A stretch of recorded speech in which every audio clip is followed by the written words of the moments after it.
Nuestra generación tiene obsesión con las investigaciones. Siempre estamos explorando algo. Pero ¿hemos investigado seriamente la muerte de Jesús de Nazaret? Fue la muerte más misteriosa de todos los tiempos.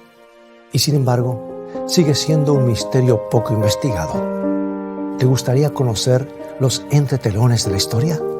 Toma tu Biblia y mantente en sintonía.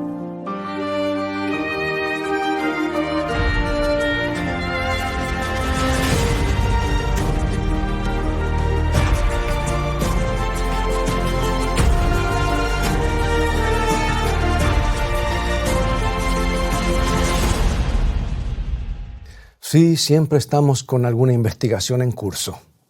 Un avión se estrella y antes de que se rescaten los sobrevivientes o se evalúen los daños, ya iniciamos una investigación sobre todos los hechos relacionados con el accidente. En un incendio de proporciones, aún antes de que se haya extinguido, ya estamos buscando cuál fue la causa. Cuando asesinan a una figura pública o muere bajo circunstancias misteriosas, nuestra investigación de los hechos es larga y minuciosa. Muchos años después, todavía estamos investigando el asesinato de John F. Kennedy. Muchas personas creen que aún no se ha sabido toda la verdad. Todavía se levantan interrogantes sobre el asesinato de Robert Kennedy en un hotel de Los Ángeles, justo cuando estaba en la cima de su popularidad. Y para muchos, todavía no se han identificado realmente los verdaderos responsables de la muerte de Martin Luther King. Pensábamos que sabíamos las causas de la trágica muerte de Marilyn Monroe en 1962. Pero décadas más tarde se afirma, y con algunas evidencias sorprendentes, que su muerte no fue un suicidio. Es bueno tener mentes inquisitivas, y no siempre es sabio aceptar la primera respuesta que emerge a la superficie. Pero aunque se han escrito millones de páginas sobre la muerte de Jesús de Nazaret, y se han hecho incontables suposiciones, muchos no tenemos la más mínima noción de lo que sucedió realmente aquel viernes del año 31 de nuestra era, en una colina en las afueras de Jerusalén. ¿Por qué nunca se hizo una investigación creíble, ni se dieron a conocer los hechos? ¿Por qué se han hecho tantas suposiciones, pero se tienen tan pocas certezas? ¿Fue una muerte por accidente? ¿Estuvo planeada? Si fue así, ¿quiénes lo hicieron? ¿Por qué murió? ¿Fue su muerte la tragedia más grande que haya habido en este planeta? ¿O fue una victoria tan tremenda, tan completa que hizo cantar a los ángeles y decretó el final de la muerte misma? ¿Podría ser que la muerte de Jesús tuviera increíbles consecuencias para ti personalmente que jamás te has imaginado? El Calvario fue como una cartelera gigantesca que les proclamaba a todos los que pasaban por allí que Jesús había fracasado. Cualquiera hubiese sido su misión, no importa lo que hubiera querido lograr, había fallado. Jesús yacía inerte en la nueva tumba de José de Arimatea, y sus enemigos, visibles e invisibles, estaban decididos a dejarlo allí para siempre. Y hasta el último de los discípulos de Jesús no creía que pudiera morir. Él era el Mesías. Y el Mesías no podía morir, no debía morir. Habían esperado que Jesús realizara un milagro para salvarse de sus enemigos. Pero el milagro no había ocurrido. Jesús estaba muerto. Y mientras transportaban su cuerpo sin vida a la tumba tallada en la roca para dejarlo allí, sus ánimos estaban sumidos en una profunda depresión. Escucha el razonamiento de ellos. Dice la Escritura: creímos que Él sería el que liberaría a Israel. Pero todo indicaba que habían cometido un error. Al fin y al cabo, Jesús no era el Salvador largamente esperado. Así pensaban. La vida les parecía vacía ahora y sin sentido. Y mientras el sol descendía en el cielo oriental, recordándoles que el sábado estaba por comenzar, huyeron a esconderse, temiendo que sus nombres también estuvieran en la lista negra de los enemigos de Jesús. Bueno, este es el relato bíblico. Sígueme con varios versículos, por favor. San Mateo capítulo 27, versículos 31 al 54. Después de haberle escarnecido, le quitaron el manto, le pusieron sus vestidos y le llevaron para crucificarle. Y cuando salían, hallaron un hombre de Cirene que se llamaba Simón. A este obligaron a que llevase la cruz. Y cuando llegaron a un lugar llamado Gólgota, que significa lugar de la calavera, le dieron a beber vinagre mezclado con hiel. Pero después de haberlo probado no quiso beberlo. Y cuando lo vieron crucificado, repartieron entre sí sus vestidos, echando suertes para que se cumpliese lo dicho por el profeta. Partieron entre sí mis vestidos y sobre mi ropa echaron suertes, y sentados le guardaban allí. Y pusieron sobre su cabeza su causa escrita: Este es Jesús, el Rey de los judíos. Entonces crucificaron con él a 2 ladrones, uno a la derecha y otro a la izquierda. Y los que pasaban le injuriaban, meneando la cabeza y diciendo: Tú que derribas el templo y en 3 días lo reedificas, sálvate a ti mismo si eres hijo de Dios. Desciende de la cruz. De esta manera también los principales sacerdotes, escarneciéndole con los escribas y los fariseos y los ancianos, decían: A otro salvó, a sí mismo no se puede salvar. Si es el Rey de Israel, descienda ahora de la cruz y creeremos en él. Confío en Dios, líbrele ahora si le quiere, porque ha dicho: soy hijo de Dios. Lo mismo le injuriaban también los ladrones que estaban crucificados con él. Y desde la hora 6ª hubo tinieblas sobre toda la tierra hasta la hora 9ª. Cerca de la hora 9ª, Jesús clamó a gran voz diciendo: Elí, Elí, lama sabactani. Esto es: Dios mío, ¿por qué me has desamparado? Y algunos de los que estaban allí decían al oírlo: a Elías llama a este. Y al instante, corriendo, uno de ellos tomó una esponja y la empapó de vinagre, y poniéndola en una caña le dio a beber. Pero otros decían: deja, veamos si viene Elías a librarle. Mas Jesús, habiendo otra vez clamado a gran voz, entregó su espíritu. Y aquí el velo del templo se rasgó en 2, de arriba abajo, y la tierra tembló y las rocas se partieron, y se abrieron los sepulcros, y muchos cuerpos de santos que habían dormido se levantaron. Y saliendo de los sepulcros después de la resurrección de él, vinieron a la santa ciudad y aparecieron a muchos. El centurión y los que estaban con él guardando a Jesús, visto el terremoto y las cosas que habían sido hechas, temieron en gran manera y dijeron: verdaderamente este era el Hijo de Dios. 24 horas más tarde, cuando el sol volvió a ocultarse, señalando hacia el final del sábado, la tumba de José había sido clausurada con un sello romano, y una guardia de 100 soldados la custodiaba. Jesús estaba encerrado en su tumba de piedra con suficientes recaudos como para que no saliera de allí hasta el final de los tiempos. Mateo 27, 57 al 60 nos dice: Cuando llegó la noche, vino un hombre rico de Arimatea llamado José, que también había sido discípulo de Jesús. Este fue a Pilato y pidió el cuerpo de Jesús. Entonces Pilato mandó que se le diese el cuerpo. Y tomando José el cuerpo, lo envolvió en una sábana limpia y lo puso en un sepulcro nuevo que había labrado en la peña. Y después de hacer rodar una gran piedra a la entrada del sepulcro, se fue. Bueno, la noche pasó lentamente, en tanto que los soldados montaban su guardia. Una gran compañía de ángeles invisibles esperaba para darle la bienvenida a Jesús. Satanás también estaba allí, pero su única esperanza era que Jesús permaneciera en la tumba para siempre. Y toda la hueste de ángeles malignos también estaba allí, preparados a no ceder terreno independientemente de lo que sucediera.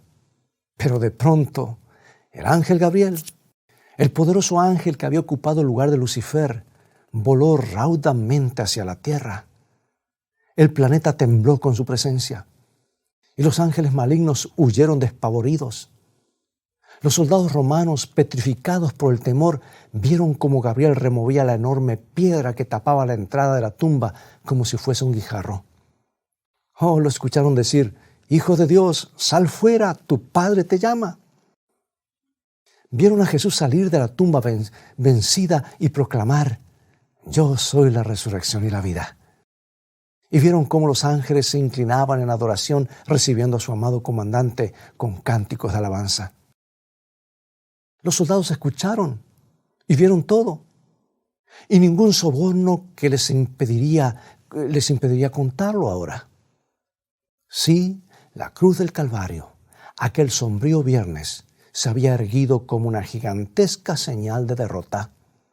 Pero ahora el mismo Jesús de Nazaret había salido de la tumba con el paso de un conquistador. Había conquistado la muerte. Jesús no había fracasado. No había fracasado en absoluto. Había cumplido su misión en todos los detalles. Pero sus discípulos no habían entendido cuál era su misión. No había venido para desafiar a Roma. No había venido para tomar el trono de David. Había nacido como hombre para ser crucificado. Era el Cordero de Dios que había venido para quitar los pecados del mundo.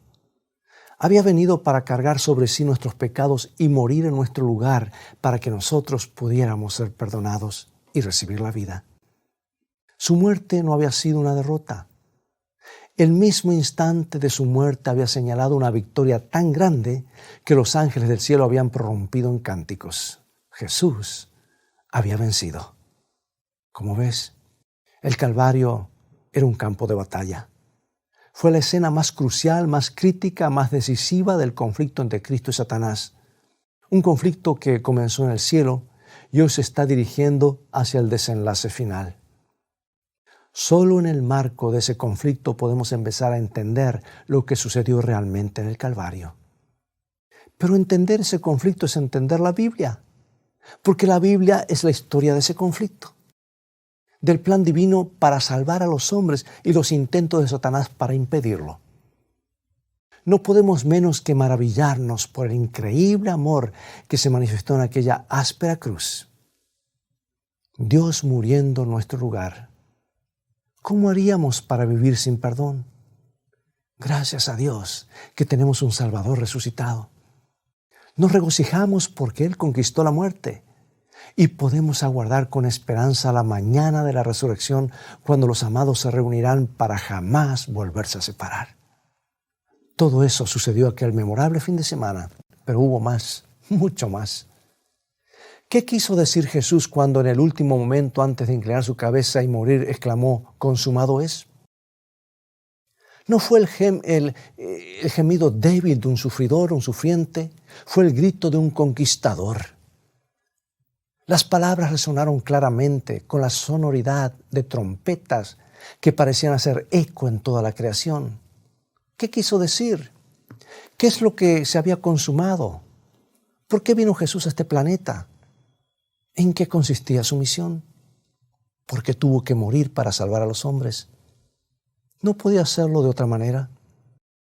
¿Su misión y su muerte tienen que ver solo con los hombres caídos o también con otros mundos?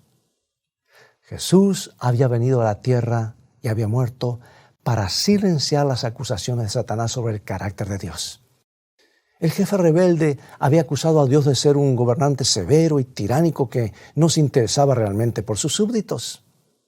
Decía que él, Satanás, era el único que se preocupaba por ellos. Pero basta con contemplar el Calvario para descubrir quién es el que se preocupa. La cruz es la demostración definitiva del interés divino. Y es una demostración que no ha pasado inadvertida para los demás mundos. Jesús había venido a desenmascarar a Satanás ante todo el universo para que los ángeles y los mundos no caídos vieran cuán letal, cuán mortal y cuán despiadado es el pecado, para que todos ellos pudieran ver hasta dónde llegaban las consecuencias del pecado. Cuando comenzó la rebelión parecía increíble que algo llamado pecado pudiera ser tan peligroso como Dios decía. Pero con el transcurso de los siglos, mientras contemplaban al ángel caído esparciendo guerras y destrucción por doquiera y dejando una huella de angustia, dolor y muerte, comenzaron a comprender. Y cuando vieron que Satanás llevaba a su creador a una despreciable cruz, no quedó en todo el universo ni una pizca de simpatía por él, con la excepción de este planeta. Jesús había venido a honrar incluso con su propia sangre la ley de su Padre. Desde el mismo comienzo del conflicto entre Cristo y Satanás, la ley había sido el asunto crucial. Era el tema que había dividido el cielo. Fue el punto clave en el Edén. El primer encuentro de Satanás con alguien de este planeta fue una invitación descarada y desvergonzada a desobedecer a Dios. Y en la crisis final que está ante nosotros, la cuestión fundamental seguirá siendo la ley de Dios y su autoridad. Porque en el libro de Apocalipsis vemos a Satanás en los últimos días, airado y haciendo la guerra a los que guardan los mandamientos de Dios. Leamos esto con nuestros propios ojos, Apocalipsis capítulo 12, versículo 17. Entonces el dragón se llenó de ira contra la mujer, o sea, la iglesia, y se fue a hacer guerra contra el resto de la descendencia de ella, los que guardan los mandamientos de Dios y tienen el testimonio de Jesucristo. ¿Por qué Jesús tuvo que morir para salvar a los hombres? ¿No había otra posibilidad? No. La ley de Dios había sido quebrantada y la pena era la muerte. Alguien debía morir. ¿No se podía dejar la ley de lado por una sola vez? No. La ley es el fundamento del gobierno de Dios. Y tomar la ley divina livianamente es una invitación al caos. Sin ley, hasta el mismo universo colapsaría. ¿No se podía cambiar la ley, alterarla un poco para salvar a Jesús? No. La ley es una transcripción del carácter de Dios. No podía modificar la ley sin modificar su carácter. Es un Dios de amor. Su ley es una ley de amor. Define la forma en la que actúa el amor. Bueno, el hecho de que Jesús muriera en la cruz del Gólgota, a pesar de ser una experiencia terrible, es la poderosa evidencia de que la ley no puede ser modificada, ni siquiera para liberar al Hijo de Dios.